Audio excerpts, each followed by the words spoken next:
We are here to talk about a very important topic today.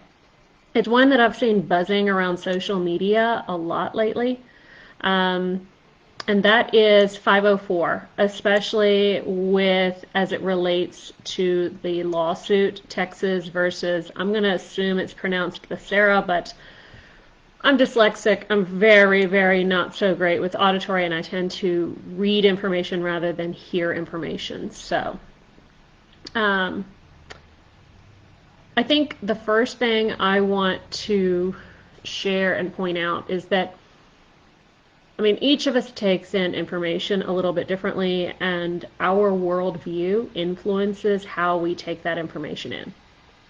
So, with my job, I do a ton of perspective taking. I work with families from all sorts of different backgrounds, and I spend a lot of time trying to listen and understand, and yes, talk back, because I want to try and understand each person's worldview better. But I try to listen to those different worldviews, not with a, well, this is the right worldview and this is the wrong worldview, but as, okay, but what are you actually trying to say? What are the feelings that are driving your perspective? So I feel like we need to kind of start there, because as that is a part of my job, I think it does have a huge influence on how I read current events. And I think this is the case for everybody. I've noticed a lot of times that our politics are divided based on what our job is, because our politics directly influence our jobs. And certain people are more prone to lose jobs under certain types of administrations. So yes, I do think that doing the kind of work I do influences how I see the world. I am about as moderate as they can get, and I think a lot of that is because I'm so used to listening to different people's perspectives that I have a hard time landing anywhere, because I'm like, oh, it's more like we watched Fiddler on the Roof yesterday, and it's more like, well, he is right, and well, he is also right. How can they both be right? Well, you are also right. And it can make it very difficult to especially find policies, lawsuits, those kinds of things to defend in a way. I find it very easy to defend human rights, which is part of the reason why what I do is focused entirely on fighting for human rights, especially when it comes to kids with disabilities. So with that said, I've spent a lot of time listening and collecting information before making any kind of a statement about Section 504 and the Texas versus Becerra, or however you pronounce it, lawsuit.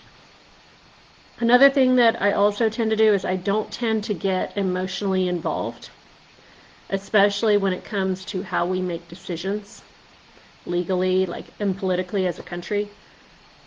I find that when I'm in a position to advocate for others, that when I get emotional, I don't advocate as well. Other people may.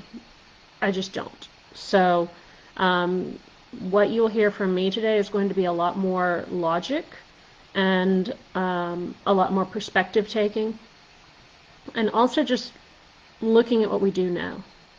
So with that said, basically what this Texas versus Becerra lawsuit is that it amounts to about 16 or 17 states filing a lawsuit that was filed during President Biden's term in response to his administration adding gender dysphoria to the definition for Section 504. The states wanted to revert to how it was before. However, in the wording for this lawsuit, they said, whether it was on purpose or not, I don't care, because I assume all politicians are untrustworthy. I feel like that's a very reasonable assumption to make. It's probably a really good idea to make that assumption. They said they wanted at least part of Section 504 declared unconstitutional, and to not have federal funding withheld if they did not do what was required by Section 504. So if it was declared unconstitutional, then many people could potentially lose all or some of their supports. And I'm sorry, but you cannot get free money from the federal government without following through on your responsibilities. Like that's how it works. You do the work, you get the payment. It's possible that they could have meant that they didn't want to lose funding for disagreeing with adding gender dysphoria. It's just that does not appear to be how the language of it worked out. So all of this is true, and they've edited it now to just remove gender dysphoria. So they've backpedaled, especially after a lot of people were calling and writing letters about it. All right, so that's what's happened so far, and it's a lot to unpack. So the first thing I want to say is that no matter who the president is or what is going on in the world, you should never blindly trust politicians. Americans live in a government of the people, by the people, and for the people. You should always carefully check what is going on. And I personally recommend making this a habit so that you do not become emotionally compromised while doing so. Because I've found I advocate best when I am not emotionally compromised. So no matter what, no matter who's in power, you should always be checking the laws, because people make mistakes, and also absolute power corrupts absolutely. So as we get power, we're more likely to try and use that for our own purposes. Second, though, let's talk about the history of education law, because some of you may not be aware of what it is and how we got it. We started with institutionalizing kids with disabilities. We started, and this has been a long, probably as long as like modern society's been around. I'm not entirely certain the date that it started. It's been around for a while, though. Probably since the beginning of, almost the beginning of the United States. We started the deinstitutionalization process in the 1960s, and we did not close the last one down until 2008, which is insanity. And it was a huge detriment. Many children with disabilities were mistreated physically and psychologically to the point that it had a huge impact on their lifespan. In 1973, we passed the Rehabilitation Act, including Section 504, which ensured civil rights for those with disabilities. Section 504 ensured that people with disabilities were able to have reasonable accommodations in education, employment, and various other settings. So it wasn't just schools. This was to ensure the civil rights of people with disabilities. In 1975, we created the Individuals with Disabilities Education Act to serve all of those children that were no longer being sent to institutions. And one of the things that we have seen since the deinstitutionalization period, we have seen that children with Down syndrome had an average lifespan of 10 years, and today that lifespan has increased to 60 or 70 years, which is crazy and says a lot about how little good our institutions were doing. So the Individuals with Disabilities Education Act, also known as IDEA, charged itself with providing all children with a free and appropriate education in their least restrictive environment. So that was the goal. So with all of that advancement, I'm guessing everything's working really well, right? No, not really. There are still a lot of problems in education. I have talked about a lot of these before on my podcast and in my book. I was only in public school districts for, I think, 3 years. After that, I went to work with private schools, and after that, I went to working with homeschool families, and now I kind of consult worldwide with everybody. But with those 3 years I was in public education, I saw a principal allow the cafeteria workers to serve rotten food to the kids in in-school suspension. I saw a principal turn in their numbers to State Department for inclusion with everybody included, and then turn around and call IEP meetings with all of the parents to bully them into self-containing their kids so that their state test scores wouldn't count towards the school's score. I saw I saw a lot of horrible things. I also saw a lot of horrible things happening with children. I saw one child who was accused of raping a student in 5th grade. This was a special education child. There's reason to suspect that the girl actually raped him. I talked to students who told me that their goal in life was to get pregnant and that they started trying in middle school or earlier because they could collect a check. And then when they collected a check, they could beat the kid until they were stupid so they could get what they called a crazy check. There are so many horrendous things that do happen in our schools. Do they happen in all of our schools? No. There are some really good schools. There's some really good teachers. I met some really good teachers. I also met some really horrible teachers too. I had one special education teacher who refused to work with one of her students, and another special education teacher volunteered to work with him for her. And this was a child who was misbehaving because he wanted to learn to read and he was in 7th grade. So obviously, we have a lot of problems. We don't have it all figured out. This hasn't solved all of our problems. And that's actually one of the reasons, by the way, that I chose to homeschool my own children with disabilities, because I knew I could do it better. And that's not arrogance on my part. It's nothing to do with my training.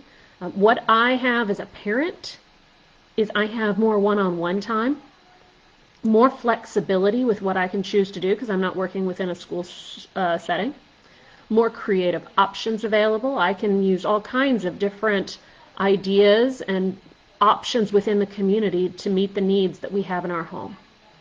And a drive to give my children not an appropriate education, but the best I can give them. And I knew that I could do that better because I had all of those things. I don't have a classroom full of 30 children. I have options to community resources and resources within our home that are not available in a public school setting because you have to be able to get things approved through the red tape. So, all that said, IDEA, FAPE, LRE, Section 504, all of those things were a massive step forward as far as what children with disabilities were receiving. But as I've often talked with, when I've talked with Christian groups, a lot of times I'll say, but if Jesus was running special education, do you think it would be the way it is now? And I don't think that would be the case. So I don't think we've made it.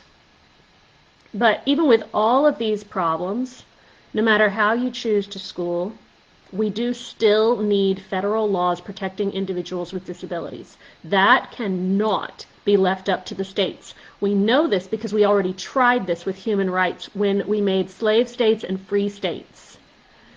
Now, being somewhat libertarian-leaning myself, I do love giving more powers to the states. However, when it comes to human rights, we've tried that. It hasn't worked. That led to the Civil War. So when it comes to ensuring human rights, that is not something that can be left up to the states. Protecting human rights is the job of our Constitution. Okay, so we've said all this. Let's now cycle back to gender dysphoria. I think that we should simplify things by just saying that any diagnosis from the DSM or the ICD qualifies.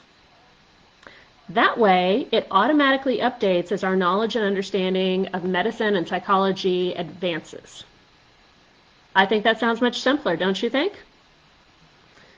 If we can provide those opportunities for children to be supported no matter the diagnosis, I think that is huge. Like that's what human rights is all about. That's what the Rehabilitation Act is all about. It's what the Americans with Disabilities Act is all about. It's what IDEA wants to do. And so, We cannot gatekeep that, though, based on whatever diagnoses we think are the ones that need to be protected. It needs to be all of them. And as somebody who has a lot of really unique health problems, like I had one of my doctors yesterday, day before yesterday, sometime recently, call me a zebracorn, because I'm a mix between a zebra and a unicorn, because I'm not even just a unicorn, I'm a zebracorn. And also as someone who has physiological health problems that don't neatly fit into some of our diagnoses, I think it's really important that we say, you know what, if you have a diagnosis that qualifies in a diagnostic manual, then you should be protected by the Americans with Disabilities Act. End of story. Okay, closing action items for you. 1, continually educate yourself on a wide range of subjects because, as John Adams said, our Constitution was made only for a moral and religious society. It is wholly inadequate to the government of any other. So basically, homeschool yourself.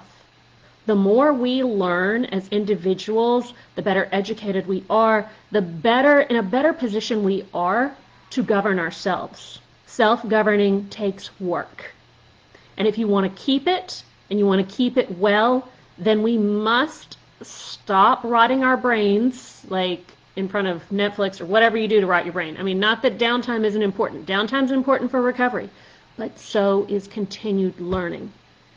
We should all be reading books every year, whether that's on audio or screen reader or paper, print, I don't care. If you want to learn off of documentaries or YouTube documentaries, I don't care. But we need to be continuing to learn because without further educating ourselves, we set ourselves up to be taken advantage of. And that is basically how people felt with this Section 504 lawsuit. They felt that they were being taken advantage of. And whether it was intentional or not, that's kind of what it was coming down to. I'm not going to judge intent, but generally speaking, I don't trust politicians. So, number 2, keep an eye on what is going on in our government and the world, no matter who is in power, and call things out that don't make sense. We are one of our nation's checks and balances. That's our job. And when we don't do our job, or don't consistently do our job, then we become less informed, and our government does a poor job of protecting the rights of others. Number 3, if you want to educate yourself more about special education law, you should look no further than Wright's Law. This is basically the Bible of special education law. I'm going to put a link in the comments to the latest version of it. If you want to know about special education law, that is the place to go. We had at least one entire course, if not more than one, in graduate school on special education law. And that was and still is the standard. Number 4 and last action item I have. Do not ever feel like you are trapped by whatever a district will give you. Yes, you can get an advocate and even sue the district, but often there are other creative options out there. In Florida, we have a scholarship that allows families to use funds to attend a private school. And you can also use those funds to homeschool. And even if you're not in Florida, a lot of times, not always, but a lot of times, homeschooling or private schooling or something else is an option. That's not to say that the public schools should not provide better services, but they have only promised to provide free and appropriate education according to the school's definition, not your definition. And it is not the best education. It is an appropriate education by their definition. So, I want parents to feel like they have options. You have the power and ability to be able to do things. And don't feel like, oh, well, I couldn't possibly, homeschool my kid because, well, they'd drive me crazy. I wouldn't be patient enough. I don't have enough knowledge. I'm not trained in disabilities. So many different things that I hear on a regular basis. How do you manage to feed your child on a regular basis? How do you manage to clothe your child? You're not a chef. You're not a seamstress. You find ways of making it happen because we're their parents and we want the best for them. It's the same way with education. Find ways of helping them connect with what they need, whether it's facilitating an additional resource. Sometimes people facilitate an online homeschool or a private school, or sometimes they facilitate a special tutor. There's so many different things that we can come up with. And even if you're a parent where both parents work, a lot of times that can be very difficult for people when it comes to their children. If you have an option for childcare, you can still homeschool in hours you're not working. And I know families who do that. I'm not saying this to say that everybody should abandon public education. What I'm saying is that as a parent who has kids with disabilities, the public school only agrees to provide my children with a free and appropriate education according to their definition. And quite honestly, as a parent, I'm saying that's not good enough. And that's why I chose to do what I do. You can totally advocate for your child in a public school. There are a lot of people who do that beautifully. And a lot of times when people talk about making these decisions when it comes to education, I tell them it's a lot like having a baby. At the end of the day, you want a baby. At the end of your education, you want an education. The choices that we make often are based on what scares us most. But what I want you to take away from this conversation is that you as the parent have choices. Parents and citizens are in the driver's seat in our country and in our children's education. And if we do not educate ourselves and use the powers that we already have available to us, somebody else will usurp those powers. So, those are kind of my closing thoughts on Section 504. Primarily, guys, continue to educate yourselves. Be aware of what's happening around you. I think that at the moment, this one seems like it's all right because it sounds like they have totally backpedaled on how the wording was written. But continue watching it. Watch everything. And quite honestly, you should always watch everything. Politicians are not trustworthy people. All right, that's all I had for today. If y'all have other questions about Section 504, special education law, IEPs, all that kind of stuff, feel free to drop them in the chat. I did study special education law in graduate school, and I've definitely made use of that. And actually, a lot of those laws, like Section 504, that applies to anyone of any age in our country with a disability. The IDEA, Individuals with Disabilities Education Act, it applies from 3 to 21 years old, and that's strictly for education, so that's a whole different ballgame. But there are plenty of things to talk about, and there's still plenty of improvements that we can work together to make changes for in our world. So, whichever part of it you want to work on. Whether you want to work on reform in our public schools, you want to work on creating more creative options for our kids in alternative settings, you want to watch our special education law and lawsuits coming through and changes being made at a legal level. There are so many things to be done, and we need all hands on deck.